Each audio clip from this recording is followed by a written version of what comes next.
of peaceful resolution of disputes and conflicts through dialogue and engagement, and Pakistan's readiness to support peace initiatives which can bring peace in the region. As a country in a volatile region, we understand how long-standing regional conflicts can endanger our collective security. The Ukrainian war has also brought difficulties for developing countries in the global south, particularly in terms of fuel, food, and fertilizer shortages. Pakistan is no exception. We therefore have a vested interest in promoting peace and reconciliation. We hope for a peaceful resolution through dialogue and diplomacy. Finally, I would particularly like to appreciate the Ukrainian government for its principled stance in supporting the resolution on countering religious hatred, constituting incitement to discrimination, hostility, or violence at the Human Rights Council in Geneva on the 12th of July. As we look to the future, I am confident in our joint efforts to strengthen the bilateral relationship. We resolve to move forward in fostering cooperation and friendship between the peoples of Pakistan and Ukraine. I thank you. Thank you, Minister. It is indeed a big honor for me to be the first ever Ukrainian foreign minister who is paying an official visit to Pakistan. And although it's nice to be the first who came here and to be hosted by the first ever foreign minister of Pakistan who is hosting Ukrainian foreign minister, I think it's wrong. It's wrong that, that it's happening only now. 30 years of Ukrainian independence, Ukraine and Pakistan have enjoyed excellent relationship. We were happy to work with you in the 90s, throughout 90s and further on in the area in helping you build, strengthen your armed forces. We were always standing next to you in times of food crisis, and 2 years ago it was we were happy to help you to counter the flour crisis when Ukrainian traders delivered more than 1 million tons of grain. And of course, we will always remember that Pakistan provided Ukraine with humanitarian aid in the times when we needed it the most. And we understand that it was not an easy decision in terms of domestic economic situation, but this is what friends do. They help each other in times of the greatest need. So my visit here is a sign of appreciation of bilateral relations that have existed between Ukraine and Pakistan for more than 30 years.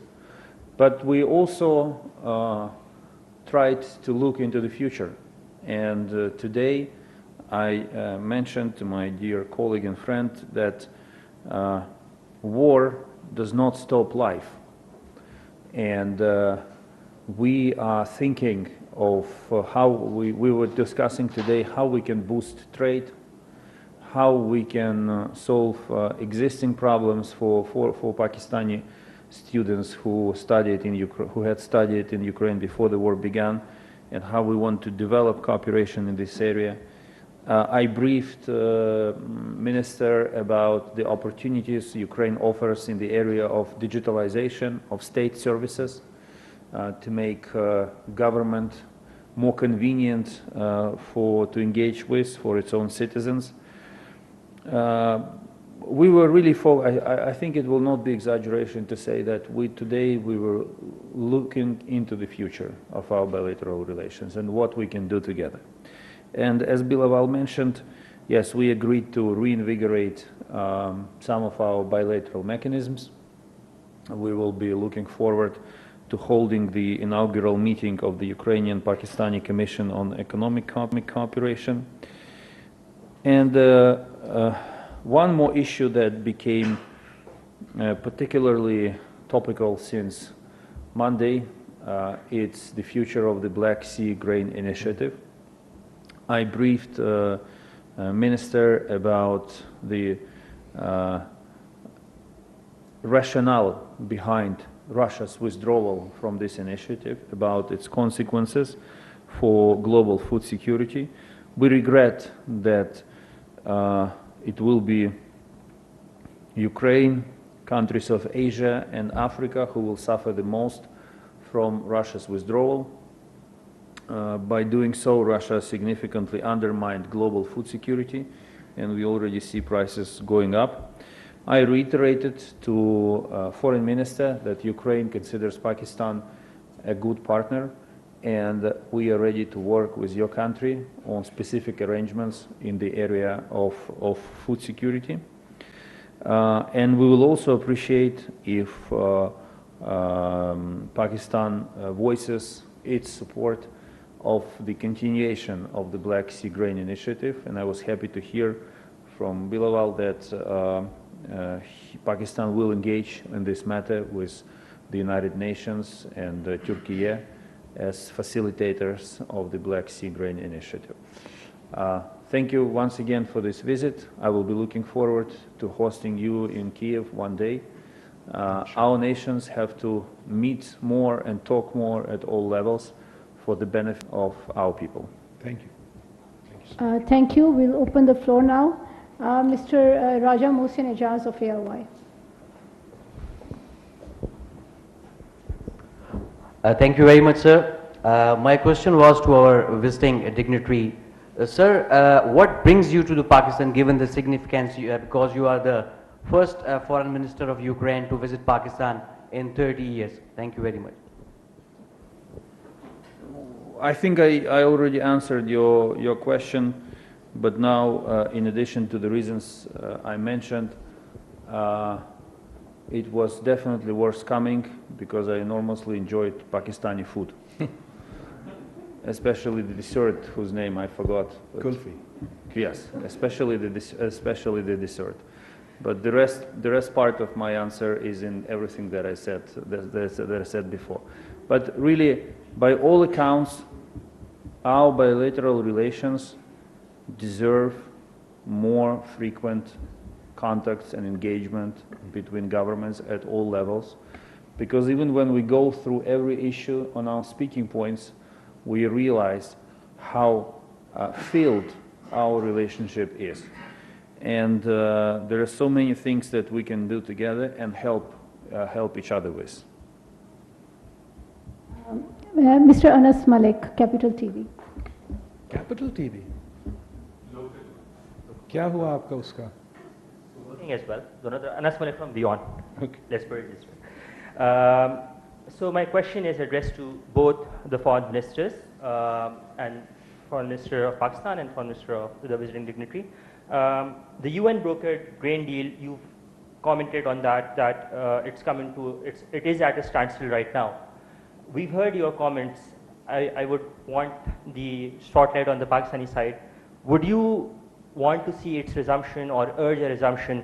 And how does it affect directly on Ukraine's exports in times of this uncertainty of war to the resident dignitary? Thank you. So, Anas, thank you for your question. And you know our history, that Pakistan used to buy our wheat from Ukraine also in the past.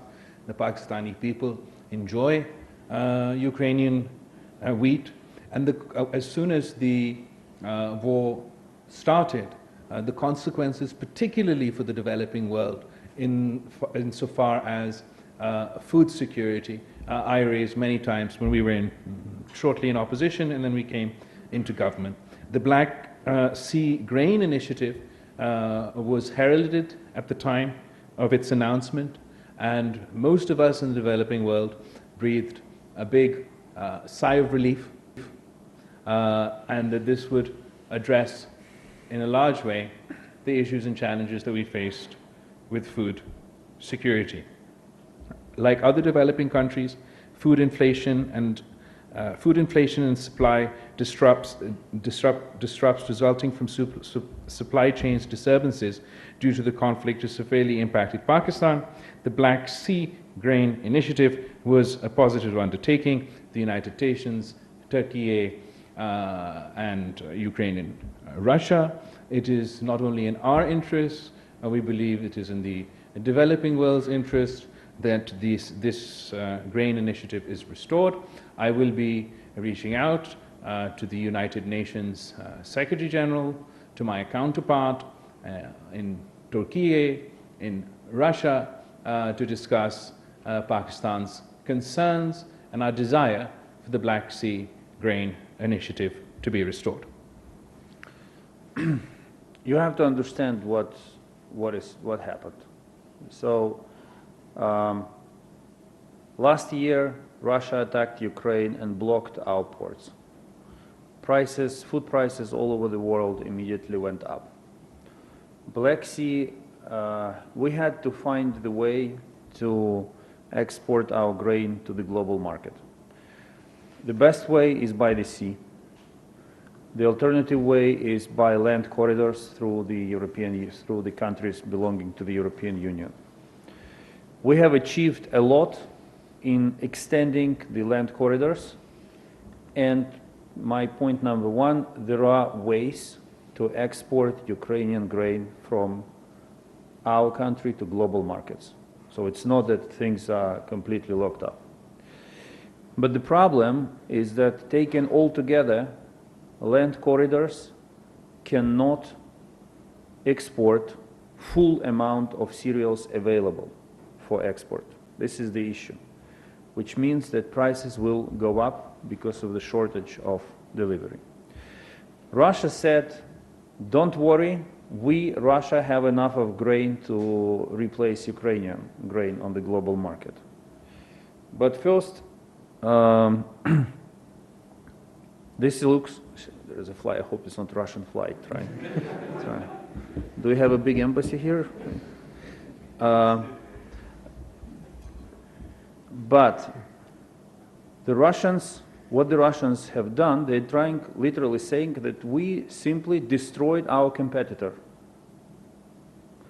Now what happens? Russia, on Monday, Russia announces withdrawal from the initiative.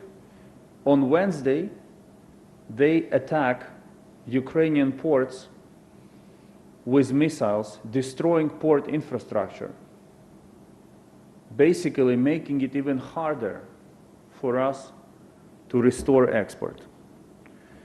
In one terminal, they destroyed 60,000 tons of grain that was designated to China.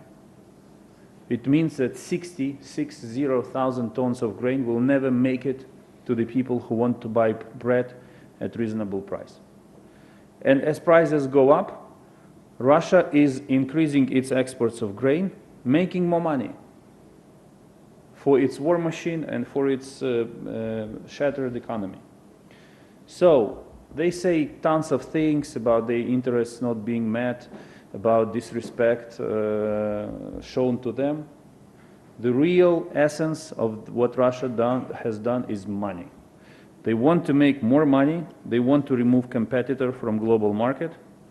But the ones who will pay for it will be Ukrainian farmers and ordinary people in Asia and in Africa who will have to buy more expensive bread. This is the consequence. And this is why it is so important to make everything possible to restore Black Sea Grain Initiative, to return balance to the global food market, to return prices under control, and to give Ukraine the possibility to provide cereals to the countries who need it the most. We have one last question, given the busy schedule of our esteemed guest. One last question by Mr. Kamran Yusuf from Express Tribune. Thank you. Question to Foreign Minister Bilawal. We've been hearing repeated reports that Pakistan is supplying arms to Ukraine or considering, given the ongoing conflict between Russia and Ukraine. What is Pakistan's position on that? And question to Foreign Minister of Ukraine. What kind of expectations do you have from Pakistan as far as the ongoing conflict between your conflict with Russia is concerned? I think you know Pakistan's position on this issue. I'd like this opportunity to reiterate that we find it regrettable that certain media outlets have tried to publish unfounded reports alleging military supplies to Ukraine. Since the war began, we have not concluded any agreement for defense supplies to Ukraine, keeping in view our principled, consistent, and non-partisan position. Thank you, Kamran. Yes, I can confirm that there are no contracts or intergovernmental arrangements between Ukraine and Pakistan in this area. The military technical cooperation that we have dates back to the contracts signed in 1996 and related to the supply of, to the creation of Al-Hadid tank in Pakistan with the support of Ukrainian defense industry. We want Pakistan to be by our side in the way it finds appropriate for itself, and Minister expressed condolences.